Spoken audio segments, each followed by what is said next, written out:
ST અનામત અંગે આપેલ ચુકાદાનો વિરોધ. એસસી એસટી સમાજના લોકોએ ભારત બંધના એલાનને આપ્યું સમર્થન.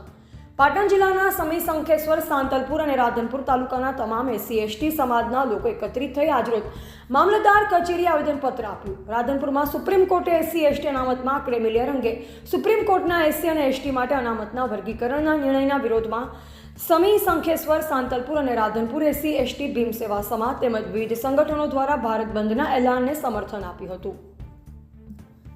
બંધના સમર્થકોએ કહ્યું કે અનુસૂચિત જનજાતિ અને અનુસૂચિત જાતિ સાથે અન્યાય થઈ રહ્યો છે. એસસી અને એસટી સમુદાયના લોકો હજુ પણ આર્થિક રીતે પછાત છે. સુપ્રીમ કોર્ટે 1 ઓગસ્ટના રોજ રાજ્યની અનુસૂચિત જાતિ એસસી અને અનુસૂચિત જનજાતિ એસટીની અંદર પેટા શ્રેણી બનાવવાની મંજૂરી આપી હતી અને કહ્યું હતું કે જેને ખરેખર જરૂર છે તો તેમને આરક્ષણમાં પ્રાથમિકતા આપવામાં આવશે. કોર્ટના નિર્ણય દલિતો અને આદિવાસીઓના બંધારણીય અધિકારોની વિરુદ્ધ હોવાના વિરોધમાં અને કોર્ટના આદેશને પાછો ખેંચવાની માંગણી માટે ભારત બંધના એલાનને લઈ જય ભીમ સમાજ એસસી એસટી દ્વારા વેપારીઓએ દુકાનો બંધ રાખી સમર્થન આપવામાં આવ્યું હતું. અહેવાલ જયંતિભાઈ ઠક્કર, સિયોરી, કાંકરેજ.